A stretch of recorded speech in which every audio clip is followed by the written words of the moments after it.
Bapa kami yang ada di dalam kerajaan surga, kami bersyukur hari ini menjadi istimewa. Yang pertama karena Tuhan, Engkau memperkenankan kami masuk ke hadirat Tuhan, Engkau membuka hadirat-Mu dan kami bersyukur boleh beribadah bersama. Dan terlebih lagi Tuhan, kami boleh bersama-sama hari ini, bersama dengan anak-anak kami, bersama dengan generasi muda, penerus Gereja GKI Karawaci. Generasi Kristen yang Tuhan persiapkan ada di dalam hidup kami, dalam keluarga kami, dalam gereja kami. Kami bersyukur Tuhan. Biarlah hari ini saat kami merenungkan firman Tuhan, Allah Roh Kudus, Engkau sendiri yang menerangi hati dan pikiran kami. Usia kami beda-beda, sehingga mungkin ketika kami membicarakan hal, merenungkan hal tertentu, anak-anak kami yang masih kecil mungkin kesulitan memahami, sementara ketika kami, anak-anak kami mampu memahaminya, kami yang besar merasa itu adalah satu hal yang mungkin terlalu simpel. Tapi Tuhan hari ini bukan kata-kata manusia yang penting, tetapi adalah bagaimana Allah Roh Kudus, Engkau berbicara di dalam kedalaman hati kami, supaya setiap kami ketika merenungkan firman Tuhan, boleh mendapatkan bobot lawatan kasih Tuhan yang sama. Oleh sebab itu Tuhan, berfirmanlah.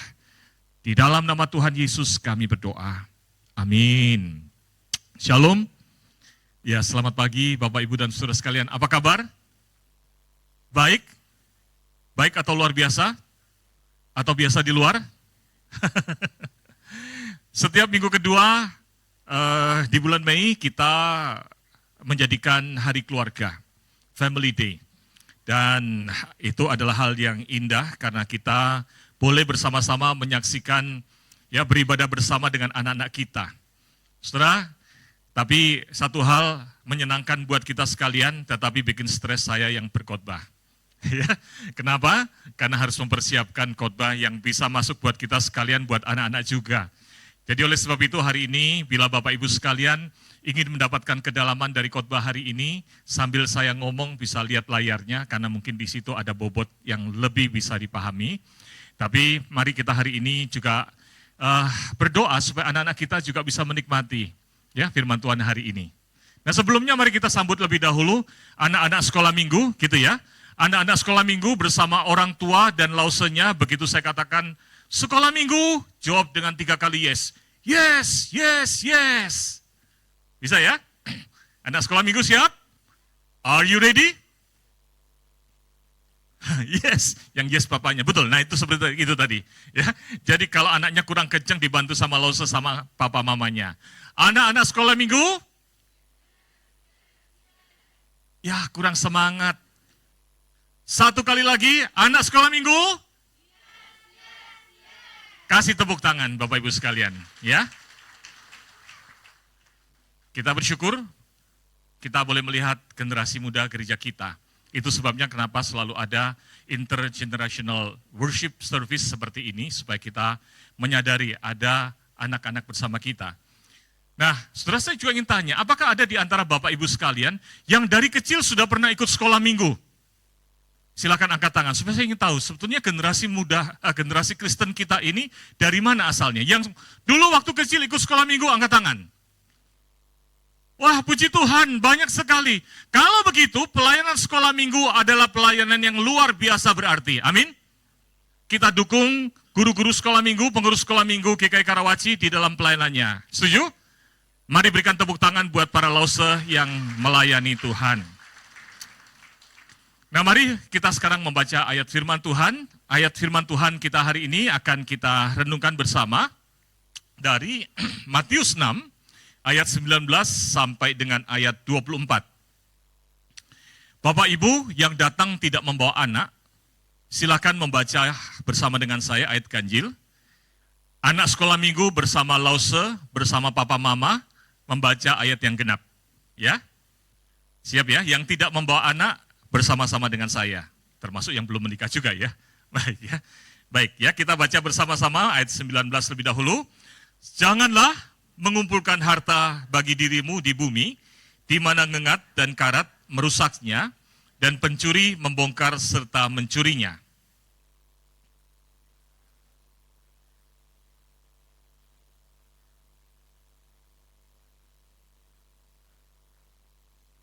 Sebab di mana hartamu berada, di situ juga hatimu berada.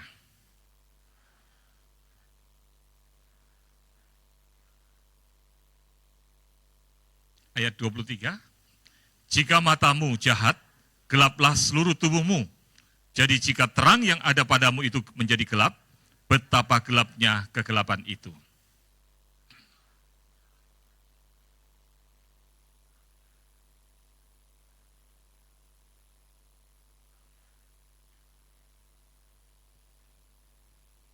Amin. Oh. Amin. Ya, puji Tuhan, anak-anak juga suaranya kencang membaca. Hari ini tema kita adalah tentang warisan. Anak-anak, ada yang tahu nggak warisan itu apa? Yose, tahu nggak warisan itu apa? Dibisikin mama. Tapi anak-anak pasti pernah mendengar di sekolah minggu ada cerita tentang anak yang hilang. Joshua pernah ingat kisah Alkitab tentang anak yang hilang? Siapa yang ingat? Anak-anak ada yang ingat kisah tentang anak yang hilang? Enggak ingat juga ya, suatu hari ada anak sulung sama anak bungsu. Anak bungsu datang ke papanya, dia minta yang namanya warisan, harta papanya. Lalu setelah diberi harta, foya-foya.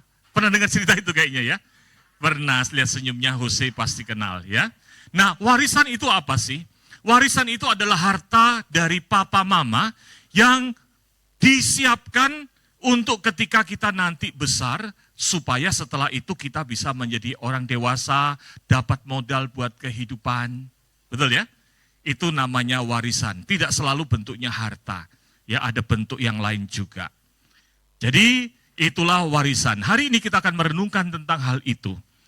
Kalau misalnya anak-anak sekalian dipersiapkan uang atau harta bagi masa depan kalian, kira-kira kalian mau angkanya berapa, uangnya berapa? Kalian tanya Huse pasti bisa, gitu ya. Berapa kira-kira? Nanti kalau Huse besar, papa mama siapkan warisan kira-kira berapa? Berapa? Kebayang nggak? Berapa? 3 juta. 3 juta rupiah, kasih tepuk tangan. Selamat Pak. Pak Richard sama Ibu ya. Senang saya anaknya, tadi sudah deg-degan. Saya lihat soalnya Pak Richard sudah sampai serem. Dia kira 3 triliun. 3M saja bikin tegang, tapi 3 juta rupiah. Wow. Kalau Yosua kira-kira mau berapa kira-kira kalau disiapkan warisan? Nggak wajib orang tua siapkan warisan. Tapi kalau sampai disiapkan warisan, kira-kira kepinginnya berapa? 5 juta. 5 juta. Dokter, selamat. Pak Sinsin, selamat ya. Kasih tepuk tangan.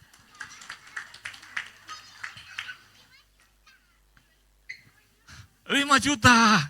Gitu ya. Senang sekali kalau gitu kita selesai khotbah hari ini. Karena anak-anak kita ternyata tidak materialistis. Betul ya? Dikunci, dikasih materai tanda tangan Hose maunya 3 juta gitu ya. Nanti kalau gede jangan minta nambah. Bapak Ibu sekalian, kalau hari ini Bapak Ibu sedang mempersiapkan warisan buat anak-anak Bapak Ibu sekalian, kira-kira berapa yang disiapkan? Sudah menyiapkan belum?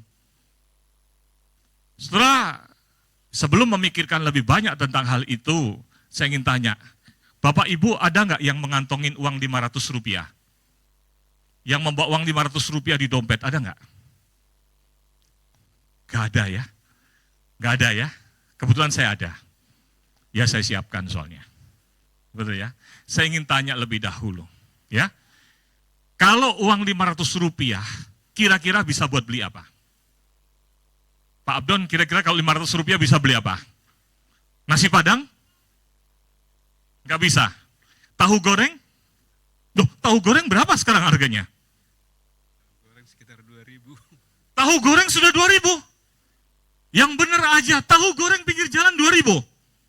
Berarti kalau 500 cuma dapat 1/4. 1 cuil saja. Di tahun 1986, ketika saya kuliah di Bogor, dengan uang yang sama yaitu 500 rupiah, saya bisa makan nasi di warung atau di restoran Padang, satu bungkus, bahkan kalau di tempat dekat kos mahasiswa, itu nasinya bebas, supnya bebas, makannya sepiring, mau nambah nasi 2 piring, 3 piring juga boleh. Betul nggak? Tahun berapa? 1986. Betul ya?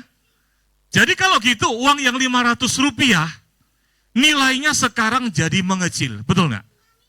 Nilai uang kita itu mengecil. Kalau tahun 1986, uang saya misalnya 50.000 rupiah, kira-kira bisa beli berapa piring? Hah? Kalau satu piring 500 bisa beli berapa piring? 100 piring. Hari ini kalau 500 rupiah dapat berapa piring? Dapat cuci piring. Betul ya? Tidak ada harganya. Setelah ketika kita bicara harta, nilai uang itu tambah lama tambah menurun. Bahkan firman Tuhan yang tadi kita baca dikatakan, janganlah mengumpulkan harta bagimu di bumi, di mana ngengat dan kerat merusaknya. Harta dunia itu bisa rusak, bahkan dikatakan pencuri dapat mencurinya. Jangan anggap enteng, saudara mengatakan, saya simpen di bank. Saudara, beberapa bulan terakhir ini ada berita orang tiba-tiba ATM-nya kosong, betul ya? Kehilangan 300 juta. Setelah harta kita, kalaupun tidak rusak, bisa hilang. Dan harta kita tidak bisa kita miliki selamanya atau tidak bersifat kekal. Nah, itulah sebabnya Tuhan Yesus kemudian mengingatkan jangan mengumpulkan harta di bumi. Kata mengumpulkan ini di dalam bahasa aslinya, itu artinya adalah mengumpulkan harta, menimbun harta untuk dipersiapkan di masa depan, supaya jadi kekuatan dan cadangan di masa depan. Itu. Jadi ini bukan kata sembarang mengumpulkan. Digunakan kata khusus, yaitu menimbun untuk nanti hartanya jadi kekuatan buat masa depan. Tuhan katakan jangan mengumpulkan harta di dunia. Apakah maksudnya Tuhan bilang tidak boleh menabung? Apakah maksud Tuhan jangan nyiapin warisan harta? Apakah itu maksudnya?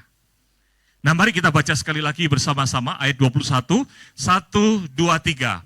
Sebab di mana hartamu berada, di situ juga hatimu berada. Ayat 24, tak seorang pun dapat mengabdi kepada dua tuan, sebab ia akan membenci yang seseorang dan mengasihi yang lain. Atau ia akan setia kepada yang seseorang dan tidak akan mengindahkan yang lain. Kamu tidak dapat mengabdi kepada Allah dan kepada Mammon. Tujuan Tuhan mengatakan melarang, bukan melarang menabung. Bukan melarang untuk mempersiapkan warisan.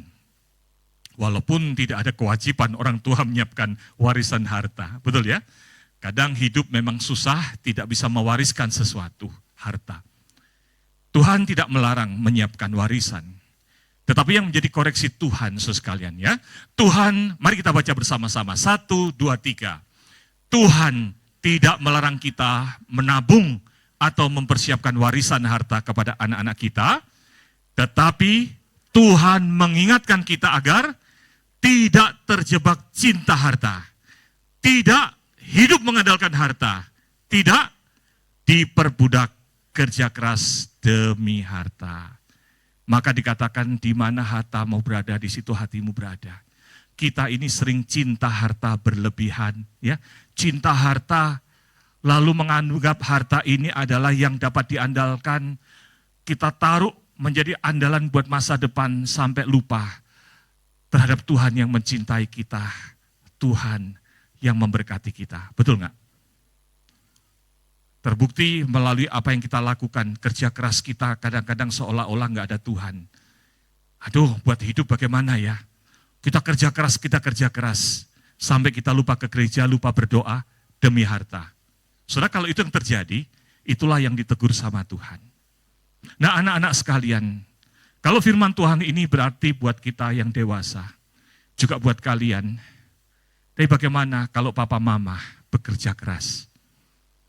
Papa mama perlu kerja keras nggak? Halo? Papa mama perlu kerja keras nggak? Kerja keras atau kerja malas baiknya? Halo? Kerja keras, betul ya? Tapi kalau papa mama sampai kerja keras, papa mama itu selalu mengatakan, ini demi kamu, demi kalian. Betul nggak? Supaya kamu punya masa depan, supaya kita bisa makan minum. Maka saya katakan, kerja keras, kerja dengan rajin, itu adalah tanggung jawab kita. Tapi kalau kerja keras sampai diperbudak oleh uang, cinta uang, dan tidak cinta Tuhan, lupa ke gereja, dan semata-mata mengandalkan uang, maka anak-anak sekalian, kalian deketi papa mama. Betul ya? Karena kadang-kadang papa mama akan berkata begini, ini kan semua demi kamu. Saudara, kadang-kadang betul, gara-gara anak papa mama itu kerja keras sampai akhirnya lupa Tuhan. Betul ya? Papa mama, betul nggak? Kadang begitu kan? Kalau sudah sampai papa mama begitu, anak-anak, ayo yang belum menikah dan yang masih anak-anak, kita baca sama-sama ya. Kalau sampai papa mama kita kerja keras sampai lupa waktu, lupa ke gereja, seolah-olah hidup hanya mengandalkan uang saja. Maka katakan ini sama-sama, 1, 2, 3. Papa dan mama, terima kasih sudah mencari uang untuk aku. Jangan kerja keras berlebihan. Pa dan ma, aku cukup dengan yang sudah papa mama sediakan. Setuju ya? Kadang-kadang anak-anak kita itu lupa untuk kehadiran kita harusnya jadi berkat juga buat papa mama. Kadang-kadang papa mama itu mikirin anak-anak terus. Padahal anak-anak kalau berkata, papa mama sudah cukup, yang penting kita bisa berdoa. Kita bisa ke gereja, janganlah sampai demi uang lupa ke gereja, lupa berdoa, betul ya? Tadi saya senang sekali, ternyata anak-anak sekolah minggu dari GKI Karawaci, untuk warisan cuma butuh 3 juta sama 5 juta, betul nggak? Ini ada namanya containment, nggak nuntut orang tua, betul ya? Nanti saya tanya sama Shanet sama Karen, dia minta berapa? Gitu ya. Mudah-mudahan juga 3 juta saja. Ya. So sekalian, mari kita menghayati harta itu seperti itu. Yang kedua dan yang terakhir, ketika Tuhan kemudian menegur dan mengajarkan kepada kita tentang harta, maka ayat 19, mari kita baca sama-sama, 1, 2, 3, janganlah mengumpulkan harta bagi dirimu di bumi, di mana ngengat dan karat merusaknya, dan pencuri membongkar serta mencurinya. Namun, kumpulkanlah bagimu harta di surga, yang tidak dirusak oleh ngengat dan karat, dan pencuri tidak membongkar serta mencurinya. Amin. Saudara, Tuhan mengajarkan, jangan mencari uang untuk mengumpulkan harta untuk dunia, untuk kita andalkan. Tapi ada satu hal harta yang penting yang harusnya dikumpulkan, yaitu harta di surga. Saudara, singkat kata, nanti dalam penggaliannya di home group saudara dapat menggali dari Efesus dan sebagainya. Tapi ketika bicara harta di surga, maka itu adalah kaitannya adalah kepada pengampunan dosa dan hidup kekal yang Tuhan sediakan di surga. Sesuatu yang dunia tidak bisa berikan, sesuatu yang dunia tidak bisa menyediakan buat saudara. Tuhan Yesus menyediakan pengampunan dosa, dan karena pengampunan dosa di salib Kristus, maka saudara dan saya memperoleh warisan hidup kekal di surga. Amin. Tuhan katakan, kumpulkanlah itu. Saudara, ada satu kalimat menarik berkata begini, yang dimaksud dengan kumpulkan harta di surga itu adalah, jangan menghabiskan tenaga dan umurmu hanya untuk memenuhi kehidupan di dunia ini. Tetapi jadikanlah kesiapanmu untuk memasuki kekekalan itu menjadi hal yang paling harus diperhatikan dengan sungguh-sungguh. Jangan tiap hari hanya mikirin uang, uang, uang. Tapi mari tempatkan kesiapan kita untuk sewaktu-waktu Tuhan panggil itu. Saya siap, maka saya mempersiapkan diri. Amin. Bukan hanya untuk kita, tapi ketika bicara persiapan itu adalah juga untuk anak-anak kita. Betul nggak? Jangan untuk anak-anak kita yang kita pikirkan hanya uang, hanya sekolah, hanya makanan. Mulai hari ini pikirkan untuk kekekalan mereka supaya mereka boleh hidup di surga kelak bersama Tuhan. Ketika saya nanti pergi ke surga menikmati harta surgawi, hidup kekal di surga, sukacita surgawi. Tanyakan dalam hati saudara, anak saya nanti di mana? Kalau hari ini saudara mengatakan cinta kepada anak-anak saudara, dan Anda belum pernah memberitakan Injil kepada anak-anak saudara, Anda tidak pernah mempersiapkan sungguh-sungguh anak-anak saudara untuk harta warisan di surga yang besar itu, maka omong kosong dengan cinta saudara. Betul nggak? Saudara, itu sebabnya kita sebagai orang tua perlu serius memikirkan untuk warisan bagi anak-anak kita. Mari papa mama, orang dewasa, ya, bersama-sama kita baca bagian yang atasnya. 1, 2, 3. Wariskan iman di dalam Kristus kepada anakmu, supaya mereka juga menempatkan warisan hidup kekal di surga. Amin.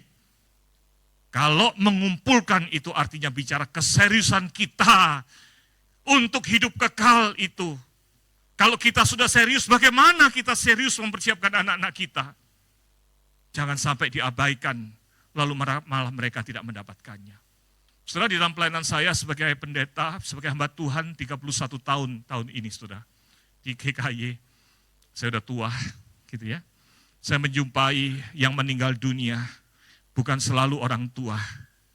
Saya menjumpai lebih dari 10 dalam masa pelayanan saya, anak-anak yang umur masih sangat kecil, sudah meninggal dunia. Pertanyaannya adalah sejauh mana kita sebagai yang dewasa menyiapkan mereka dengan sungguh-sungguh.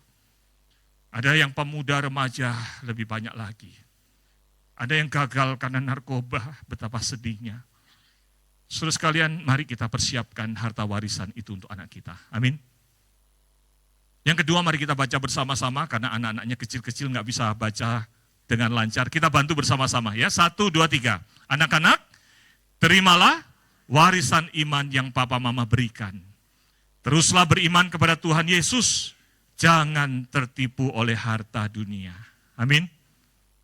Saudara, jadikan ini pesan Anda ketika Anda pulang bertemu anak-anak. Ingat, warisan yang paling berharga bukan 3 juta, 3 miliar, atau 3 triliunnya. Tapi harta di surga. Amin. Anak-anak, jangan menuntut banyak soal warisan dari orang tua. Tapi pastikan kalian terus beriman kepada Kristus. Saudara, pada tahun 1877 ada seorang peneliti yang melakukan penelitian di penjara-penjara di sekitar kota New York. Namanya Richard Dugdale. Kayak papa namanya ya, Richard. Ya. Nah, waktu Richard Dugdale ini datang ke penjara-penjara di sekitar kota New York di tahun itu. Lalu dia datang ingin ngobrol-ngobrol dengan orang yang di penjara. Waktu dia datang di sel yang pertama, kenalan, namamu siapa? Katakan orang itu memperkenalkan namanya Hunter gitu ya. Tetapi nama belakangnya, nama keluarganya adalah Jukes. Lalu kemudian selesai dari tempat yang kamar berikutnya, Richard pindah ke yang berikutnya, kamar berikutnya. Ketemu orang lagi kenalan, nama belakangnya, nama keluarganya sama, Jukes. Dia bilang, kamu masih saudaraan sama yang sebelah? Oh, iya, itu paman saya. Oh, paman sama keponakan sama-sama masuk penjara. Pindah ke sebelah, ketemu lagi yang lebih muda. Namanya siapa? Didu siapa? Didu Jukes. Lah, kamu juga di penjara, kamu kenal nggak sama sebelah? Oh iya, itu papa saya. Lah, silakan. Pindah lagi ke tempat sebelah lagi. Bahkan dia jumpai ada yang wanita masuk penjara. Pindah ke ruangan yang lain, atau ke penjara yang lain, ketemu lagi bahkan ada yang masih remaja, sudah masuk penjara, melakukan kriminalitas. Saudara, ketika kemudian Richard ini keliling, dia bingung, begitu banyak orang yang nama keluarganya Jukes. Berarti ini adalah dari satu orang yang sama nenek moyangnya, betul ya? Akhirnya setelah dia keliling, dia menemukan sekitar 700 orang yang nama keluarganya Jukes dan ada di penjara. Setelah dia selidiki, namanya juga peneliti, muncullah nama jagoan yang paling seniornya, yaitu Max Jukes. Inilah nenek moyang dari semua orang-orang yang ada di penjara di sekitar New York itu yang namanya Jukes ini. Siapa sih Max Jukes ini? Max Jukes ini adalah seorang yang tidak mau percaya kepada Tuhan Yesus. Dia pemabuk, dia suka mengumbar nafsu, istrinya banyak, ya namanya juga nggak taat firman Tuhan, yang dia nggak takut sama Tuhan, nggak kenal Tuhan. Jadi dia punya istri banyak, akibatnya punya anak banyak. Dan dari semua anaknya itu, keluarga keturunannya itu, ternyata begitu banyak yang melakukan kejahatan, hidup yang rusak. Ada 79 masuk penjara, 60 orang pencuri, ada yang penderita penyakit, lalu kemudian penjaga rumah itu. Nah, saudara baca sendiri deh, ada anak kecil soalnya. Saudara, inilah keturunan dari Max Jukes yang dijumpai dalam penelitian itu selama penelitian dari Richard Dugdale ini.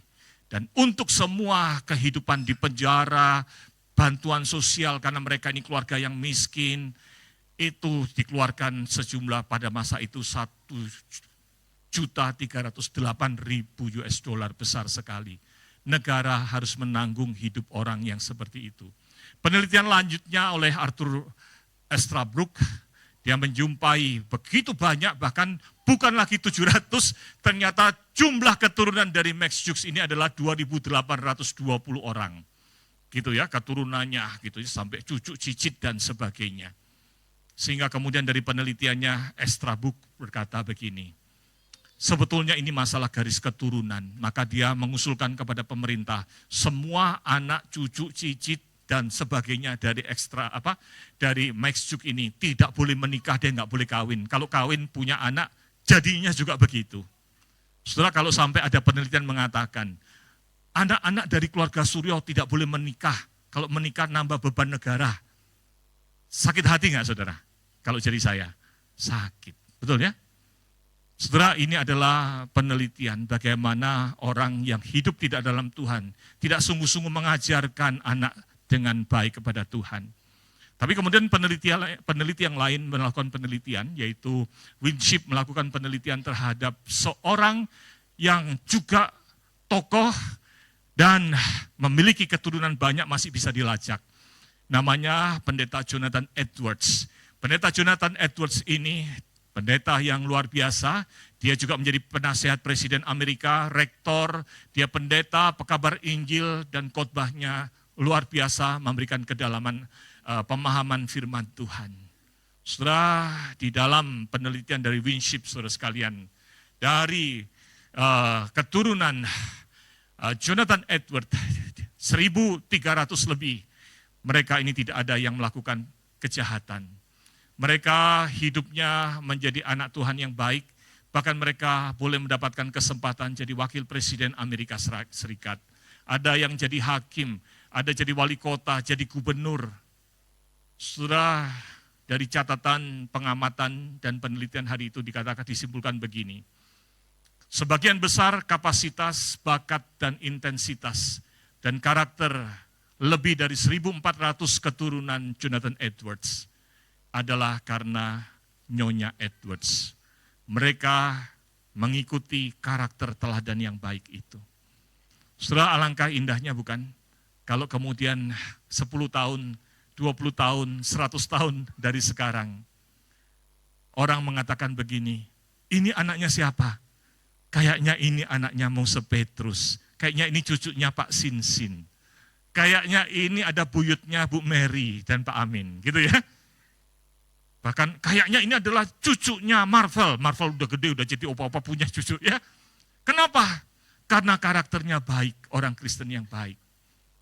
Saudara, rindukanlah itu untuk mewariskan nilai-nilai firman Tuhan, hidup kekal bagi anak-anak kita. Saudara, Kim Carter berkata begini, meninggalkan warisan ilahi adalah tujuan kita sebagai orang tua. Itu diamanatkan dalam Alkitab. Pekerjaan kita yang paling penting adalah mengajarkan anak-anak kita tentang Tuhan dan menjadikannya prioritas. Amin. Mari di hari keluarga ini kita wariskan warisan ilahi yang indah itu kepada anak, cucu, dan keturunan kita. Lagu yang tadi dinyanyikan oleh Lause Cynthia dan Lause Anace adalah lagu yang indah kalau saudara baca artinya. Lagu ini adalah lagu ajakan untuk kita mewariskan iman kepada Kristus itu kepada anak-anak kita. Kita yang tua menjadi teladan supaya nanti ke belakang cucu keturunan kita terus berjalan dalam terang Tuhan, percaya kepada Kristus. Melihat kita sebagai orang-orang yang setia, faithful. Anak cucu kita boleh berjalan dalam terang Tuhan. Maukah saudara lakukan itu? Mari kita bangkit berdiri. Bapak Ibu yang membawa anak, silakan gandeng anaknya. Suami istri, Anda boleh bergandengan. Menaikkan lagu ini sebagai komitmen kita di Family Day ini. Silakan di-switch ke lagu slide yang tadi dinyanyikan, supaya kita semua dapat menyanyinya bersama.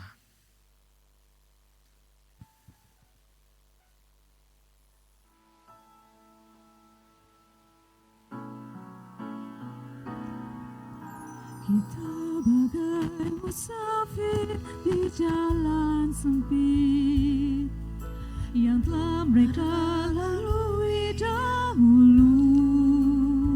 Kita dengar dulu Bis semangat liturgis yang dan setia, singer menyanyikan lagu ini. kuatkanlah yang latih. Silakan slide-nya disiapkan. Kesaksian mereka lah bukti berkat Tuhan. Dikelilingi oleh banyak saksi. Mari kita nyanyikan bersama. Kita Kita berpacu bukan karena Dia. Maka yang sebelum kita, janganlah kita teladan mewariskan kesetiaan hidupmu yang suci. Biarlah mereka melihat kita setia, api penyerahan kita percaya. Jejak kita memimpin, mereka percaya. Jadilah teladan agar mereka tahan. Mereka akan melihat kesetiaan kita. Mari kita ambil sikap berdoa. Mari bersama dengan keluarga, dengan suami atau istri, anak atau orang tua yang di dekat kita berdiri. Mari kita berpegangan tangan. Mari katakan, Tuhan, kami rindu menjadi keluarga yang mewariskan iman kepada Kristus itu. Kami rindu melihat anak kami, cucu kami, bahkan keturunan selanjutnya, boleh menjadi orang-orang yang setia, beriman, berjalan di dalam terang Tuhan. Tuhan, jadikan kami teladan. Bentuk kami Tuhan, supaya kami boleh didapati sebagai orang-orang yang faithful, yang setia, menjadi kakek nenek, menjadi orang tua, menjadi nenek moyang, yang menjadi kebanggaan dari keluarga, karena hidup kami berketeladanan, dan mereka semua menjadi sungguh-sungguh hidup dalam iman kepada Tuhan. Kami serahkan Tuhan keluarga anak-anak-Mu GKI Karawaci, supaya bukan hari ini saja kami datang kepada Tuhan, tapi anak, cucu, keturunan kami semuanya ya Tuhan, keluarga kami, boleh hidup dalam terang Tuhan. Kami berdoa untuk sekolah minggu GKI Karawaci, lawatlah dalam kasih-Mu, berkati supaya anak-anak bertumbuh dan setia mengenal Tuhan.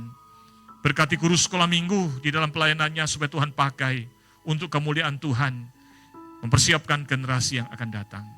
Dengarkan doa kami ya Tuhan, di dalam nama Tuhan Yesus kami berdoa. Amin. Silakan duduk Bapak Ibu sekalian.